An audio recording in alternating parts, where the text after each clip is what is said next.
Ahora vamos a pasar ya a lo que es el repaso de la lección. Lo vamos a tener con nuestro hermano, ¿cierto? Y médico, el hermano Héctor Urrutia. ¿Quiénes de aquí han tenido la bendición de escuchar alguno de sus temas o seminarios?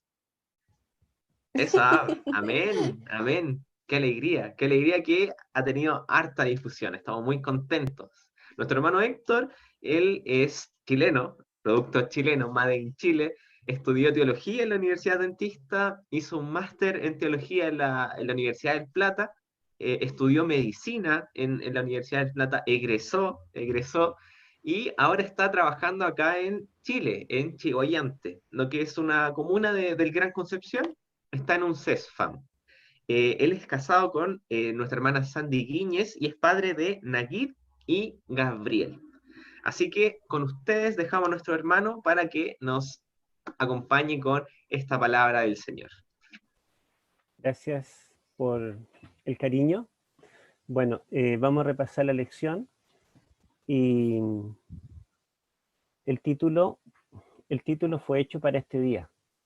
Es increíble cómo justo la lección de hoy habla de, está relacionada o cercana al Día del Médico. El folleto completo, sabemos, habla de la educación. Son 12 lecciones, pero la número 10 se llama la educación artística y científica. Y díganme ustedes si no la medicina es un arte y es una ciencia, donde podemos decir que se expresa, ¿verdad?, la ciencia plenamente, y de hecho el nombre moderno de nuestra medicina es la medicina, la medicina científica, es, ¿verdad?, así se llama, pero también la medicina es un arte. Solo para hacer un diagnóstico no basta con conocimientos, con teorías, sino que hay que ver un montón de factores para lograr convencer a un paciente que cambie el estilo de vida. Yo he tenido que hacer hasta llamados a dejar el pan blanco, por ejemplo, y da resultados. Entonces, hay mucho de arte en la ciencia, aunque aquí el título del folleto, de acuerdo a lo que estuve leyendo todos los días, está mostrando la educación artística y científica como el panorama completo, ¿verdad?, del currículum académico en general, tanto de la educación básica, media, universitaria. Lo que se aprende es arte y ciencia. Así se puede resumir, digamos, el currículum educativo de cualquier institución y a cualquier nivel.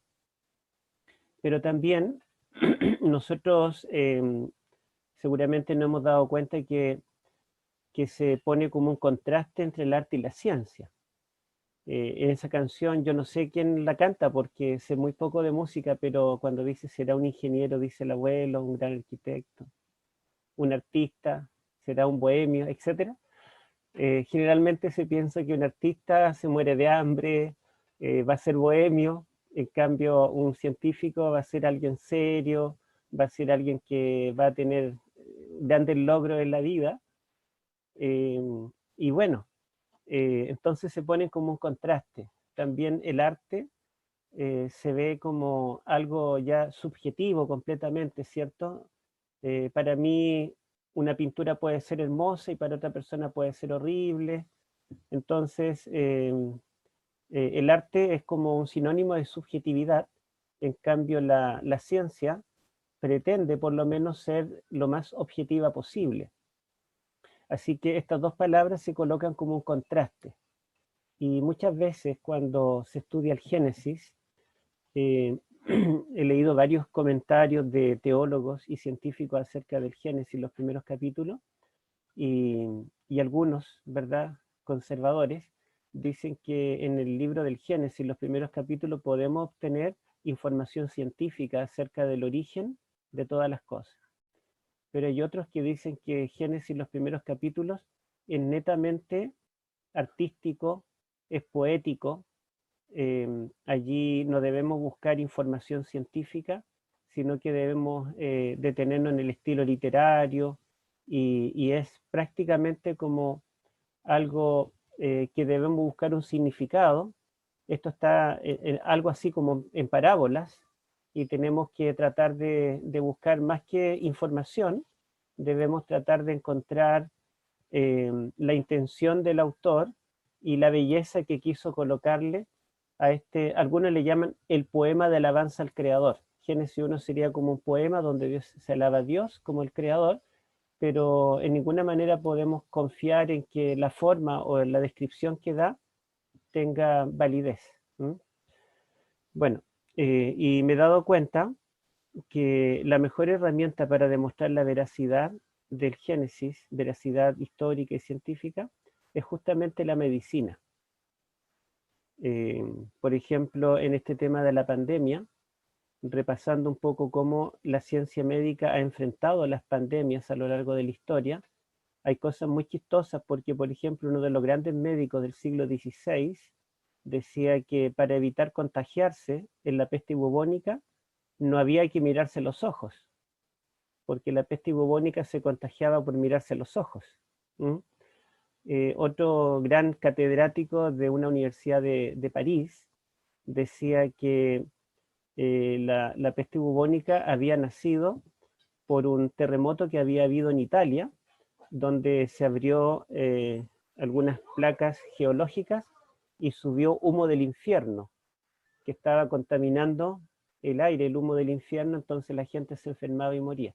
En fin, sin embargo, nosotros vemos que cuando leemos allí en Levíticos capítulo 12 al 15, nos dice que para enfrentar una pandemia, lo primero es el aislamiento social, ¿verdad?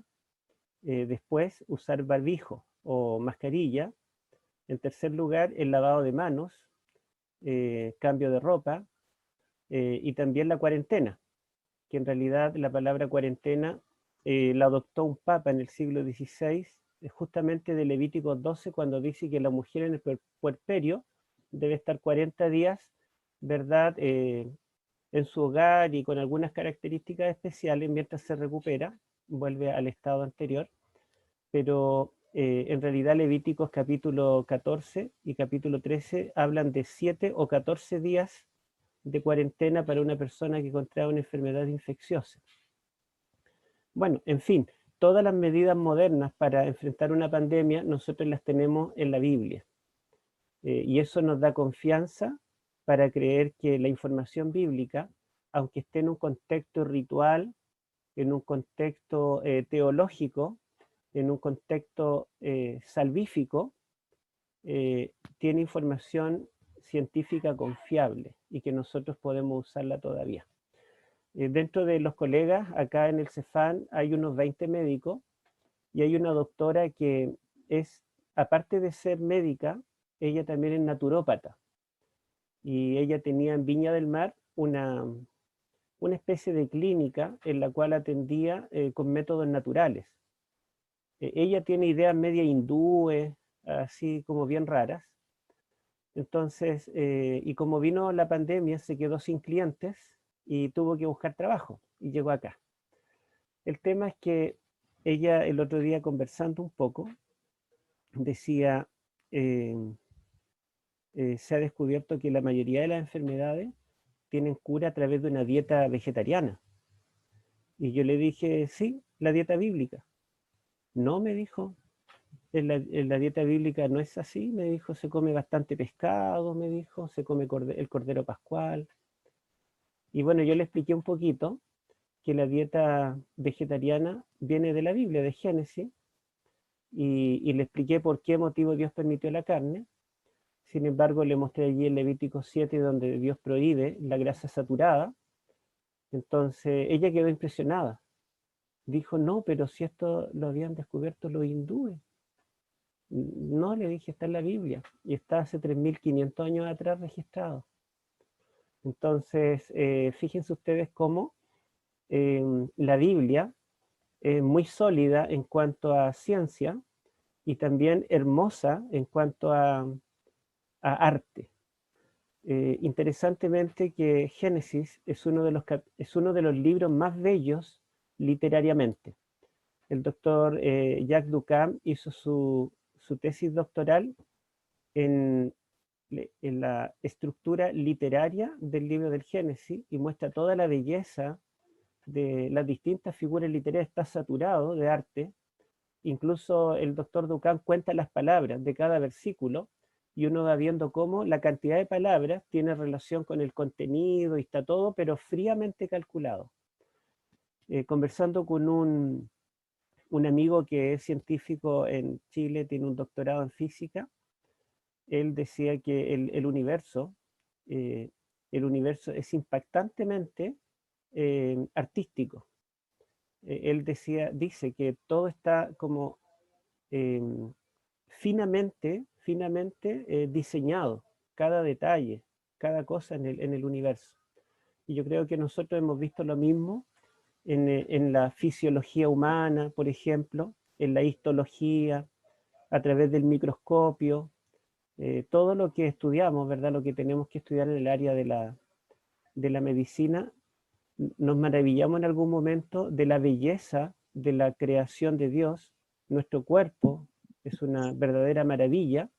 Entonces, el que nos hizo unió el arte con la ciencia. ¿Mm?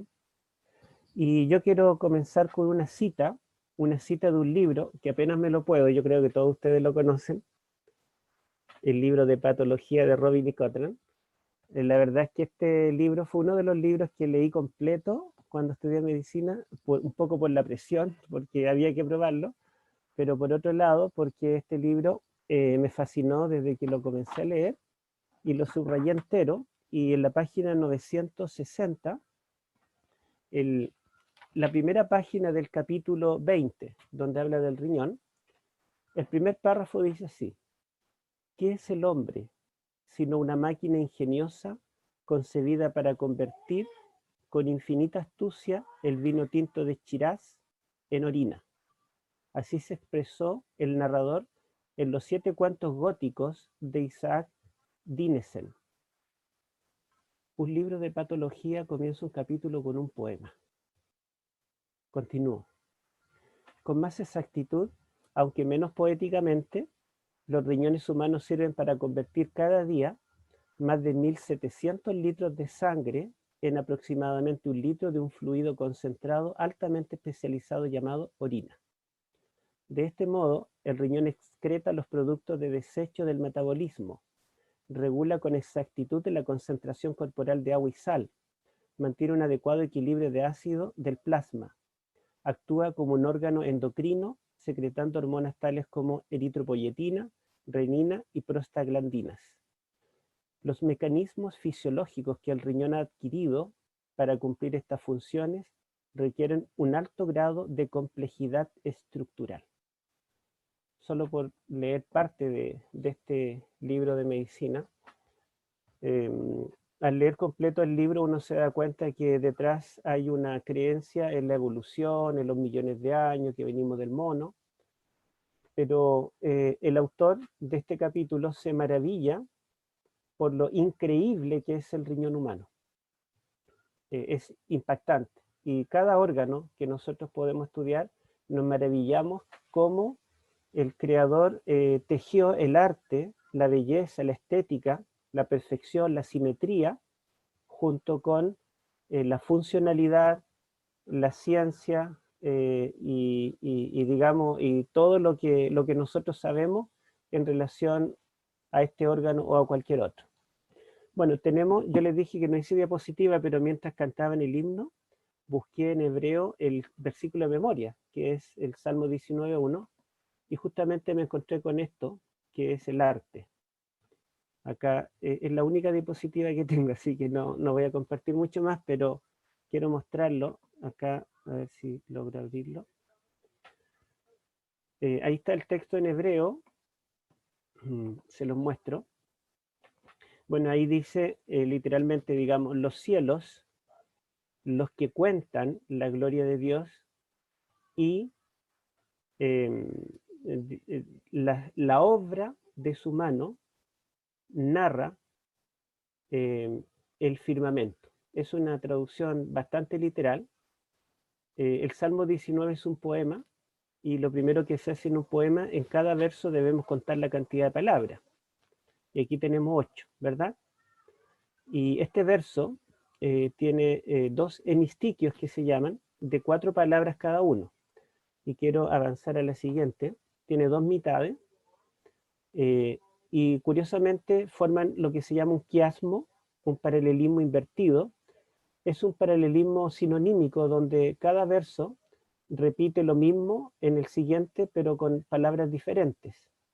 Pero forman un quiasmo en el sentido de que comienza con el sustantivo los cielos y termina con el sustantivo el firmamento. Cielos y firmamento es sinónimo.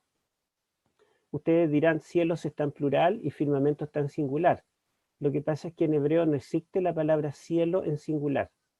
El sustantivo cielo o cielos solamente existe en plural.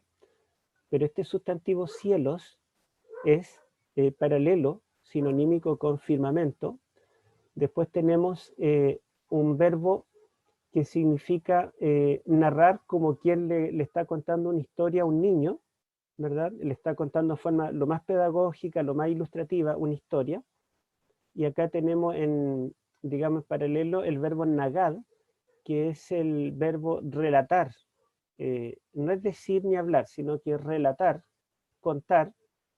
También podría traducirse como describir. Y en el centro tenemos la declaración que quiere resaltar la gloria de Dios. Y aquí dice la obra de su mano. Por lo tanto, la gloria de Dios es paralelo sinonímico con la obra de su mano, así como cielo de firmamento o narrar y contar. Gloria de Dios es paralelo con la obra de su mano. Y esto me lleva a pensar, y esto es la última diapositiva, así que me lleva a pensar en el Pentateuco. Dios manifestaba su gloria en la creación cuando podía encontrarse con el hombre cara a cara, y es el clímax del Pentateuco, el centro, cuando en el día de la expiación había un hombre que podía contemplar la gloria de Dios sobre el arca. Entonces inmediatamente podemos conectar nosotros la doctrina del santuario, podemos conectar la creación del Génesis y darnos cuenta, ¿verdad?, a través de este salmo, que la gloria de Dios no solamente puede ser vista en el santuario sobre el arca o viendo a Dios cara a cara, sino que también puede ser contemplada quizá más pálidamente al estudiar la naturaleza. Los cielos están hablando, los cielos nos están contando una hermosa historia, la historia del Creador. Hay una cita de Elena de White que la encontré justo aquí en el folleto, donde dice ella que el que hizo el cielo, la tierra y todas las cosas fue Jesús mismo. La persona de la Trinidad que debía morir para salvarnos. Entonces dice ella después que Jesús quiso dejar huellas en cada cosa que Él creó, donde nos hablara del amor de Dios y del plan de redención. Yo creo que ustedes cuando estudiaron biología celular, por ejemplo, les impactó ver que hay un conflicto entre el bien y el mal. Hay glóbulos blancos que nos defienden contra los patógenos. Y en este conflicto me sorprende el tipo de armamento de cada bando. Por ejemplo, la perforina, que abre la pared de una bacteria, y la bombecina, ¿verdad?, que es como una granada que la tira adentro y explota. Es interesante, ¿verdad? También el sistema inalámbrico para comunicarse entre bacterias, algo que se adelantó, ¿verdad?, el internet inalámbrico. Pero lo más impactante es que el arma secreta, el arma más poderosa de los glóbulos blancos y de las células buenas, es la muerte celular programada, la apoptosis, cuando una célula está dispuesta a llegar al sacrificio para salvar al cuerpo. Entonces, y aquí veo esta cita de Elena de White, donde dice que Jesús, cuando creó cada cosa, quiso dejar alguna huella en la naturaleza, alguna huella que nos mostrara el plan de redención, donde nosotros pudiéramos contemplar la gloria de Dios, aunque fuera pálidamente, así como se podía contemplar en el santuario. Entonces, creemos que efectivamente la educación, desde el arte, ¿verdad?, todo el espectro hasta la ciencia, debe estar centrada en el Creador. Nuestra educación debe ser así. Y eso nos muestra que medicina podemos estudiar en cualquier facultad, y hay algunas mucho mejores que la Universidad Adventista en prestigio, en varias cosas, pero la verdad es que el enfoque cristocéntrico, el enfoque misionero, es, ¿verdad?, es muy especial en una institución nuestra. Bueno, por otro lado, ya pasando, digamos, el día domingo, el día lunes, nos dice que la educación de las ciencias, de las artes, debe contemplar, digamos, al autor de la creación. Debemos nosotros considerar a Dios. Y sobre todo, ¿verdad? Sobre todo porque cuando nosotros leemos libros como este que les mostré de patología, que ustedes lo conocen, o cualquier otro, uno encuentra que ellos en alguna parte reconocen que la evolución es un imposible. Y hay varios artículos académicos, y están saliendo continuamente, donde se puede ver, eh, digamos, de que es imposible una evolución, no importa cuál teoría se tome. La única posibilidad es que haya un creador. Entonces, debe ser, ¿verdad?, el centro del currículum. Me acuerdo lo que dice un autor del área de educación, el apellido es Ford, donde dice que la base de la educación no es el maestro, sino el alumno. Y él desarrolla esta idea en un capítulo de ese libro. Entonces dice que muchas veces se piensa que para que un contenido pueda ser enseñado bien, el profesor debe ser seco, debe ser bueno, debe dominar el área, debe ser dinámico, y está enfocado, él dice, la educación antes se centraba en el profesor, pero ahora la educación del siglo XXI, dice Ford, debe centrarse en el alumno. La verdad es que el profesor no importa, está en segundo plano. Si el profesor logra llegar al alumno, se interesa en el alumno, toma al alumno como el centro y usa todo su esfuerzo para que ese alumno entienda, aprenda, entonces habrá logrado el objetivo. Serán los mejores alumnos. Porque en el fondo, en la educación se busca que el alumno aprenda. Y si el alumno es el centro, eso quiere decir, ¿verdad?, que ese contenido que le entregamos a ese alumno debe no solamente formar un joven lleno de conocimientos y de teoría, sino un joven que sepa cómo vivir, cómo enfrentar cada situación diaria. De allí también el libro de los Proverbios. Y se nos pide aquí también en el folleto que leamos el libro de los Proverbios, el capítulo 1. Podemos leer el capítulo 1. Se nos dice del 1 al 7, pero no sé si leer tanto, quizá leer unos pocos versículos. El 7 es el clásico, ¿verdad? Es el clímax del prólogo. Proverbios también es una obra de arte literaria.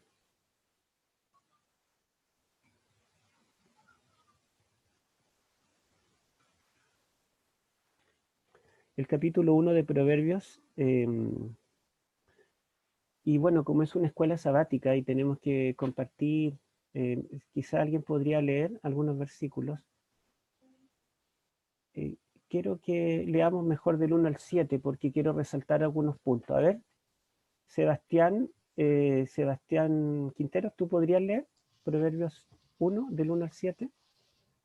Ya, leamos. Los proverbios de Salomón, hijo de David, rey de Israel, para entender sabiduría y doctrina, para conocer razones prudentes, para recibir el consejo de prudencia, justicia, juicio y equidad, para dar sagacidad a los simples y a los jóvenes inteligencia y cordura. Oirá el sabio y aumentará el saber, y el entendido adquirirá consejo, para entender proverbio y declaración, palabras de sabios y sus dichos profundos. El principio de la sabiduría es el temor de Jehová. Los insensatos desprecian la sabiduría y la enseñanza. Ya. Bueno, acá este es el prólogo al libro de los Proverbios y, y dice los Proverbios de Salomón, ¿verdad? El hijo de David, rey de Israel.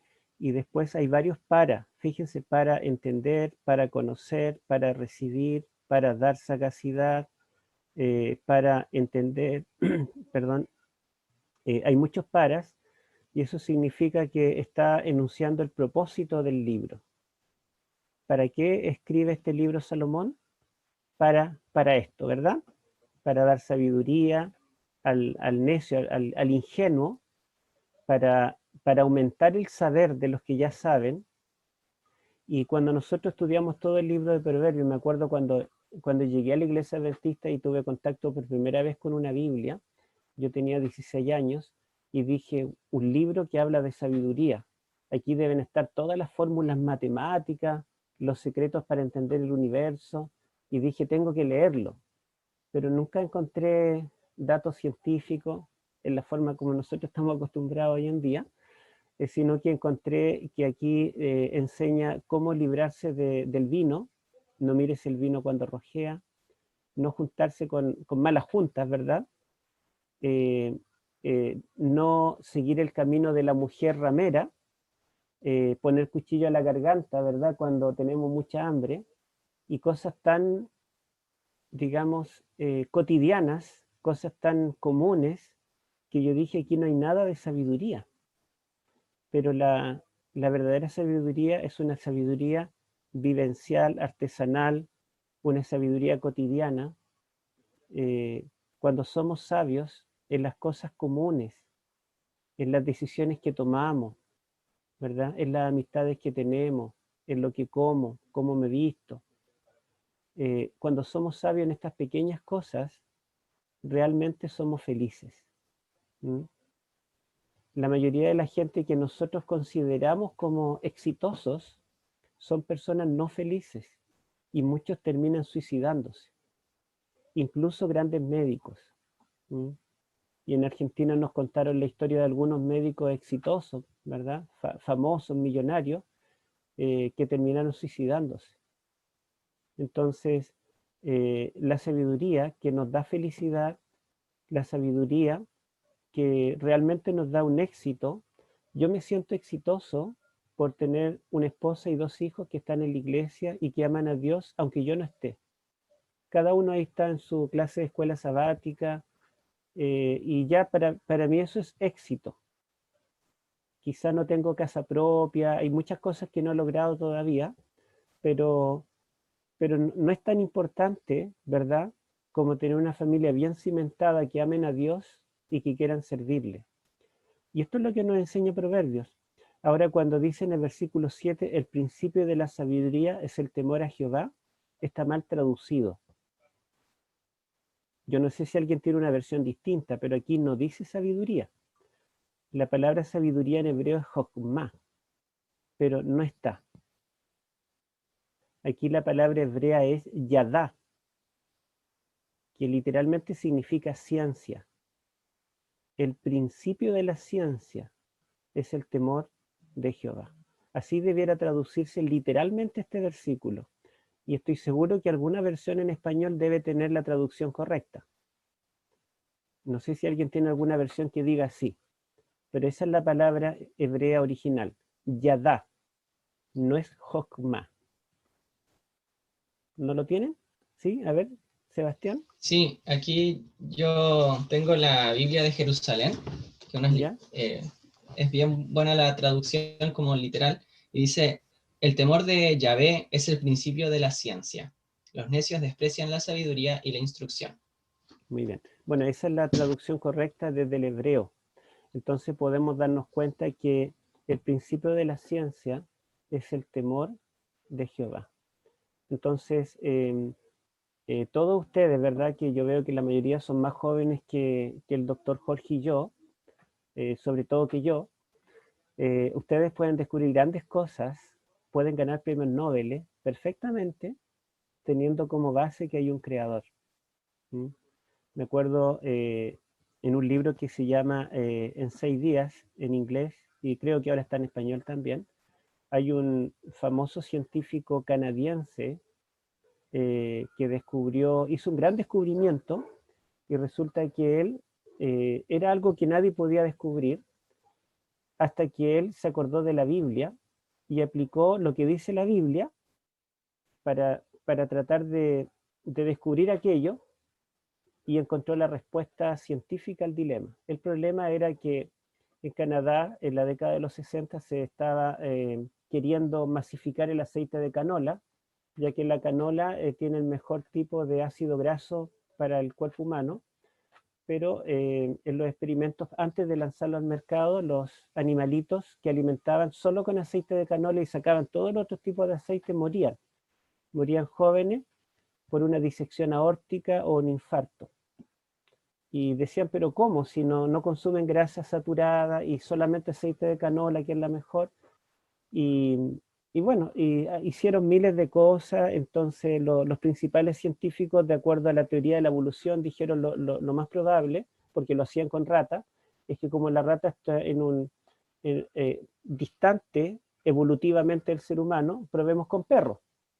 El perro, un mamífero más grande, está más cercano evolutivamente al ser humano, probemos con perros, y morían igual. Entonces, no sabían cuál era el dilema y se gastaron 10 años de investigación, los mejores científicos fueron pagados para esto, hasta que contrataron a este científico cristiano, que no era adventista, pero él leyó Génesis y vio que la dieta del Génesis era vegetariana efectivamente, pero era variada. Dios dejó de todo tipo de frutos, de semillas, y dijo, estamos mal, porque estamos obteniendo los ácidos grasos solo de un vegetal, en la dieta que se le hizo a este tipo de animales. Y él usó el aceite de canola, pero también de oliva, de maíz, de otros aceites, y estos animales no murieron prematuramente, sino que vivieron más años que lo normal. Y entonces fíjense ustedes una premisa bíblica, la premisa de que hay un creador que nos hizo, fue fundamental para él lograr este descubrimiento y solucionar el problema. Entonces, ustedes me preguntan ahí cómo se llama, pero tendría que buscarlo porque uno cuando lee varias cosas no se acuerdan los detalles, pero por ahí lo voy a buscar.